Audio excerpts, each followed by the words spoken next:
Muy bien. Esta obra del padre Ruta, llamada San José, está dividida en dos partes. Una parte positiva, de más o menos 150 páginas, titulada o subtitulada El dato bíblico.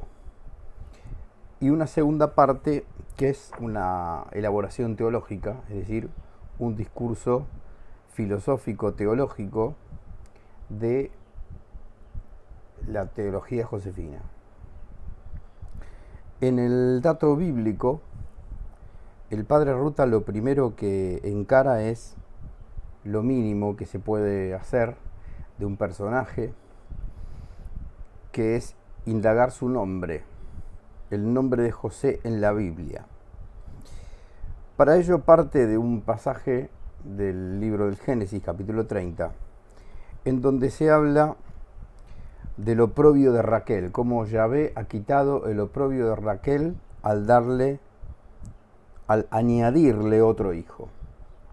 Se acordó entonces Dios de Raquel, la escuchó Dios y abrió su seno.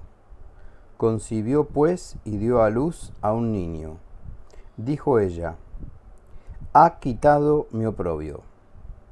Le llamó con el nombre de José, diciendo: que me añada el Señor otro hijo. En realidad el nombre de José, señala el padre Ruta, es una abreviatura de Yosip El, o sea, un equivalente divino. La tradición lo ha explicado por dos etimologías. Una indicaría Dios ha quitado a Zap, la afrenta de Raquel. Eso se refiere más que nada al versículo 23.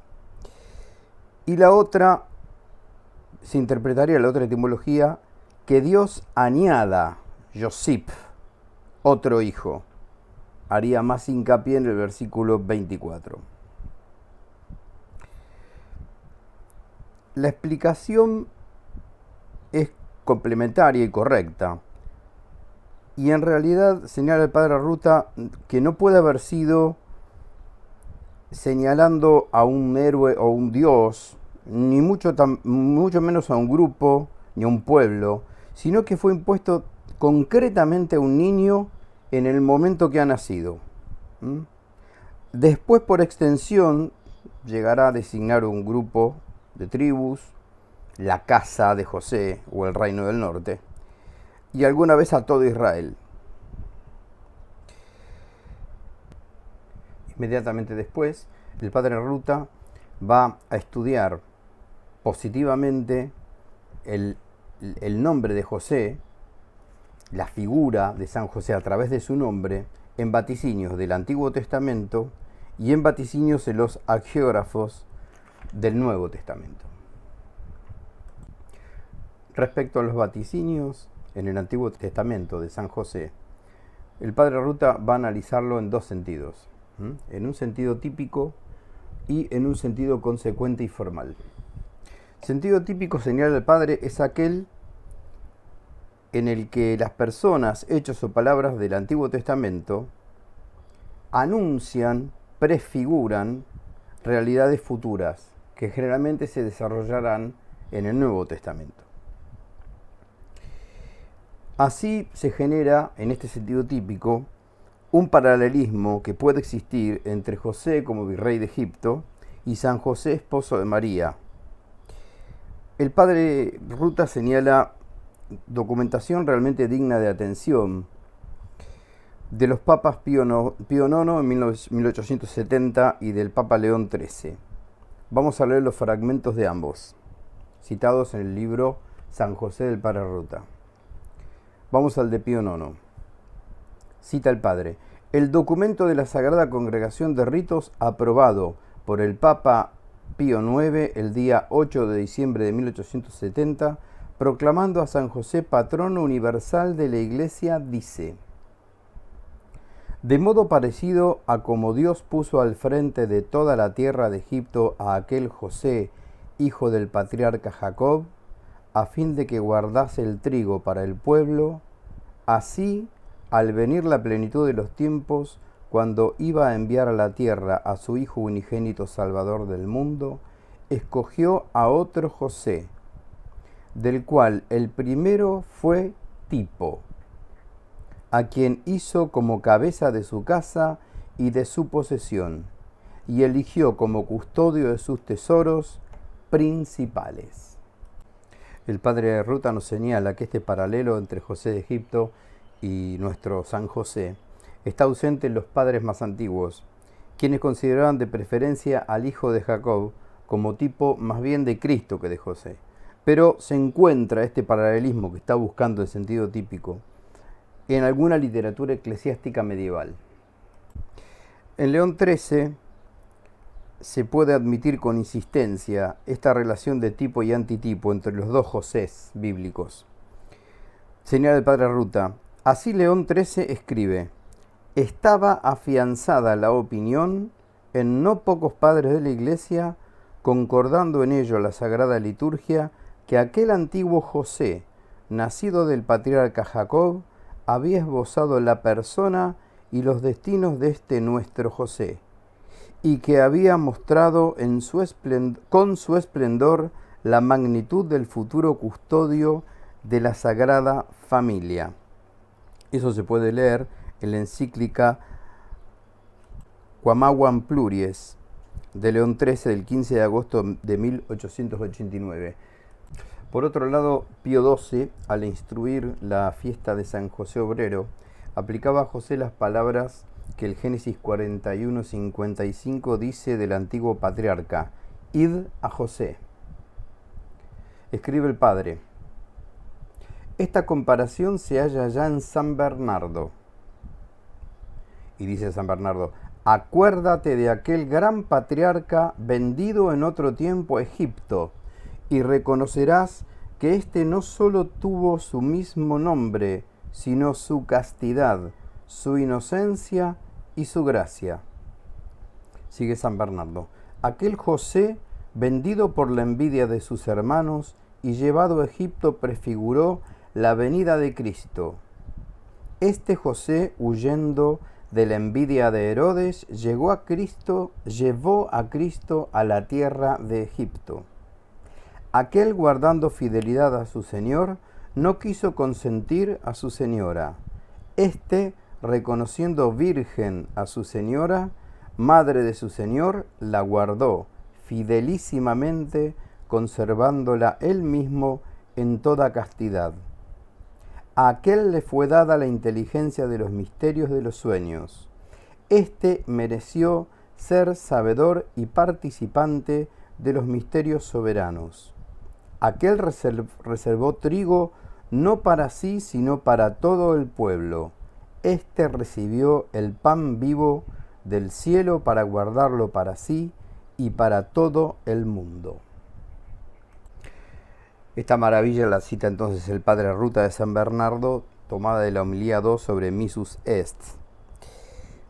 Paralelamente en el gran bloque de notas que el padre Ruta señala al final del volumen, sobre todo esta primera parte del dato bíblico, él agrega lo siguiente: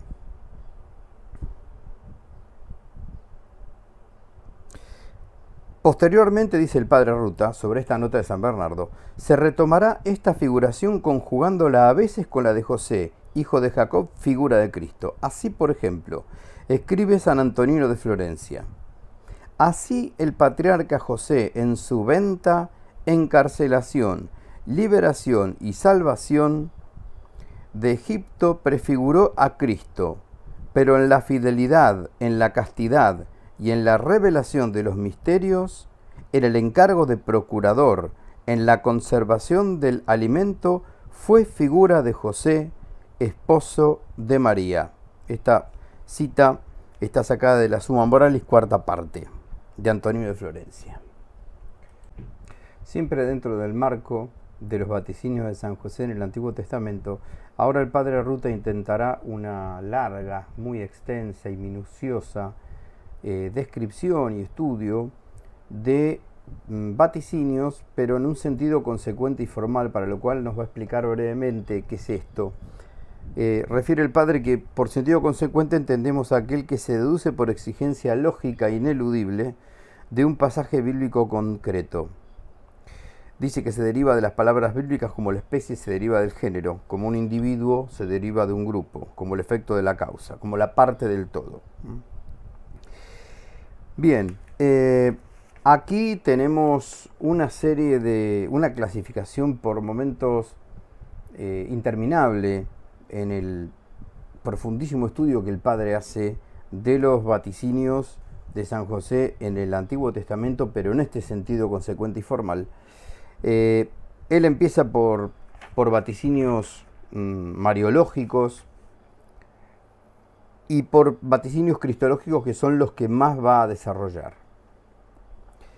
Los vaticinios cristológicos, breve paréntesis, esto es un intento de introducción, de ayuda, más que nada de introducción a esta obra del padre Ruta llamada San José.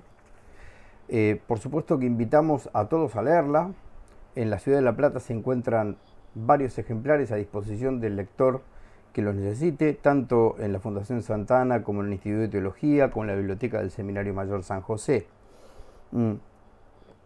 Así que estamos pasando de un modo esquemático por toda esta obra, que no sabemos muy bien cuánto tiempo nos va a llevar, pero queremos dejarla en este año jubilar de San José más o menos accesible a través de estas pequeñas charlas que van a ir ilustrando a modo de columna vertebral esta obra. Así que vamos a hacer saltos. Ya este es el primero. Los vaticinios mariológicos son brevemente señalados por el padre Ruta.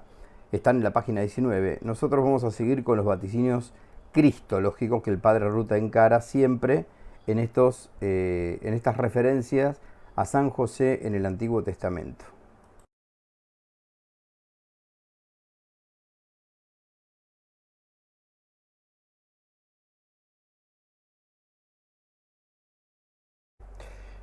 En los vaticinios cristológicos, siempre en sentido consecuente y formal, el padre Ruta va a hacer una larguísima nómina de citas veterotestamentarias, sobre todo en línea profética. Vamos a elegir algunas. Lo primero que él recalca es el ejemplo, sin ir más lejos, de la bendición de Isaac a Jacob en el capítulo 27 del Génesis. Cuando en esa bendición a Jacob, Isaac transmite el derecho a que todas las tribus de Jacob, y en ellas las de José, José como hijo concreto de Jacob, que después será tribu y después será pueblo, y que va a vaticinar en José sus derechos de primogenitura directamente a Jesús. La cita dice así, Génesis 27. Dios te dé el rocío del cielo, ante sí se inclinen las naciones, sé Señor de tus hermanos. Y el padre agrega, la profecía se refiere al pueblo que saldrá de Jacob, pero también a un destino personal. Así, consecuentemente, el vaticinio se cumple en José, que pasa sus derechos de primogenitura directamente a Jesús. Más adelante, en el sueño de Jacob, el padre Ruta señala que de aquel fragmento, en ti, Jacob, y en tu descendencia serán benditas todas las naciones de la tierra, de Génesis 28:14, el padre señala que en la línea de descendencia personal debe entenderse consecuentemente a José antes de pasarlas jurídicamente a Jesús. Más adelante el padre Ruta, en la bendición de Jacob a Judá de Génesis 49:10, señala un dato muy interesante como un eslabón prefigurativo. El padre Ruta va a decir que José es el último eslabón que recoge el cetro de Judá y lo da al Mesías, señalando que esta profecía mira al fin de los días. La profecía de Génesis 49:10 dice, no faltará de Judá el cetro, ni de entre sus pies el báculo, hasta que venga aquel de quien es, y a él prestarán obediencia todos los pueblos. Seguidamente en la profecía de Balaam, de Números 24, el Padre va a señalar que lo que vamos a leer a continuación concuerda literalmente con la bendición dada a Judá en Génesis 49:9, de la que es continuación profética. El Padre señala que mira también al fin de los días, se tiene un sentido personal, el cetro que surge es posesión de José, quien lo pasa al dominador, el dominador es Jesús. La profecía de Números 24, la profecía de Balaam dice: camina un astro hacia Jacob y surge un cetro hacia Israel. Israel acrecienta su poder. De Jacob sale el dominador. Siempre dentro de los vaticinios cristológicos que el padre Ruta clasifica todo este estudio, aparece la promesa del reino davídico eterno. Cabe señalar acá, no hay que perder nunca de vista, todos entendemos muy bien a Jesús como el Hijo de María. El nacimiento de Jesús es un misterio, lo será siempre. Pero no tenemos que olvidarnos que bíblicamente la descendencia de David le viene por su padre. Un ser humano era descendiente de otro por línea paterna, no por línea materna. Se sabe que María también pertenecía a descendencia de David, pero una mujer no podía dar descendencia de, por decirlo de algún modo, de nombre o de estirpe. Ese título honorífico estaba reservado a un hombre. Recordemos, lo vamos a ver ahora en el Nuevo Testamento, pero a modo de paréntesis, que las genealogías de los sinópticos, tanto la de Lucas como la de Mateo, remontan de José, por ejemplo, en la de Lucas, de José de Nazaret, que es el padre terrenal de Jesús, hasta Adán, y en la de Mateo, a partir de Abraham hasta José de Nazaret, del cual viene Jesús. No olvidemos nunca esto. Es entonces que el padre Ruta trae un fragmento del segundo libro de Samuel, capítulo 7. Suscitaré a tu linaje después de él, al que saldrá de tus entrañas, y afianzaré tu reino, y tu casa y tu realeza permanecerán firmes para siempre ante mí. Tu trono se consolidará eternamente. En sentido literal directo, esa profecía se está refiriendo a Salomón. Sin embargo, señala el padre que en ella están incluidos todos los reyes de la línea davídica. Y José, por derecho propio, está situado en el extremo de esa línea de descendencia y por lo tanto no puede estar ausente del sentido de estas palabras que acabamos de escuchar. En lo referente al profeta Isaías, dentro de estos vaticinios veterotestamentarios, el padre señala la profecía del Emanuel, que él ha analizado extensamente en los tomos de Virgo Fidelis, y agrega que, referente al patriarca San José, Isaías ve brotar como vara de tronco de Jesé y como retoño de su raíz al Mesías, que debe poseer el trono y el imperio de David. El soberbio trono de la dinastía reinante en Judá quedará, por decirlo de algún modo, como cortado hasta la raíz, escondido en la tierra, subterráneo, sin un esplendor como en el tiempo de Jesé, padre de David. Solo en el Mesías alcanzará de nuevo su esplendor. Casualmente en Isaías 7, 15, 16 leemos, un poquito antes, en 14, 16. Pues bien, el Señor mismo va a dar una señal. He aquí que una doncella está encinta y va a dar a luz un hijo, y le pondrá por nombre Emanuel. Cuajada y miel comerá hasta que sepa rehusar lo malo y elegir lo bueno. Porque antes que sepa el niño rehusar lo malo y elegir lo bueno, será abandonado el territorio cuyos dos reyes te dan miedo. El padre Ruta señala que José se halla allí como cualquier otro rey o descendiente con derechos a la primogenitura de la casa de David, Pero además, Él es la unión inmediata entre ese tronco escondido y el retoño que es Jesús. Tanto más cuanto que por José se le vienen a Jesús, por otro título, conforme a la institución del pueblo, los derechos de realeza. Bueno, la seguidilla, la secuencia de estos vaticinios veterotestamentarios siguen abundante y riquísimamente en línea profética, como también en los libros de las crónicas. Hay una que no querría saltear, que está en la página 27, que es la vara o bastón de José.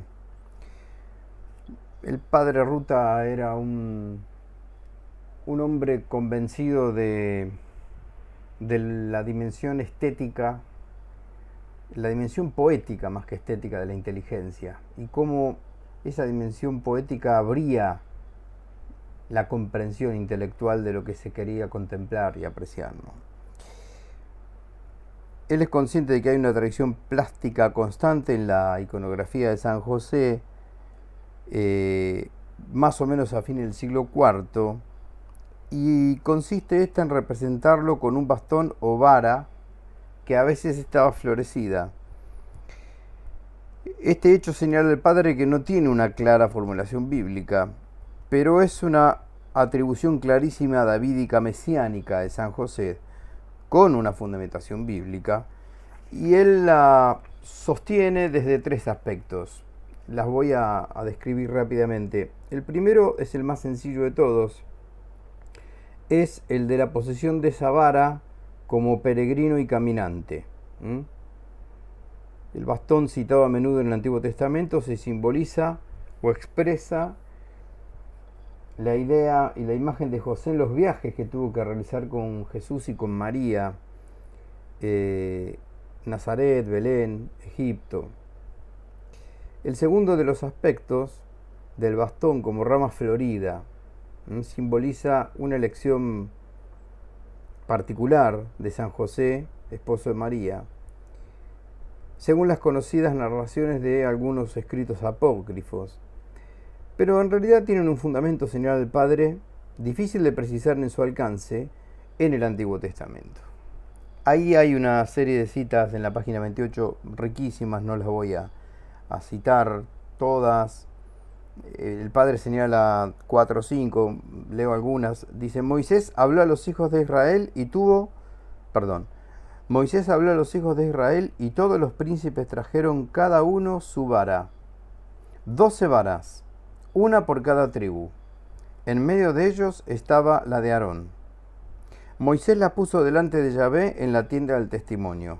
Al día siguiente, cuando Moisés vino a la tienda del testimonio, la vara de Aarón, la de la casa de Leví, había echado brotes, yemas, flores y frutos de almendro. Retiró Moisés todas las varas de la presencia de Yahvé y las mostró a todos los hijos de Israel. Estos constataron lo ocurrido y cada uno tomó su vara. Yahvé dijo a Moisés, vuelve a poner la vara de Aarón delante del testimonio y consérvala como señal para los hijos rebeldes, para que cesen sus quejas contra mí y no mueran. Moisés lo hizo así, hizo todo lo que Yahvé le había mandado. Eso lo encontramos en Números 17. El tercer aspecto, quizá el más importante para lo que estamos tratando, es el bastón como señal de autoridad detentada por la cabeza o jefe de la tribu. Bueno, ahí el padre señala varios pasajes bíblicos, no los vamos a leer, están a partir de la página 29, Génesis, Números,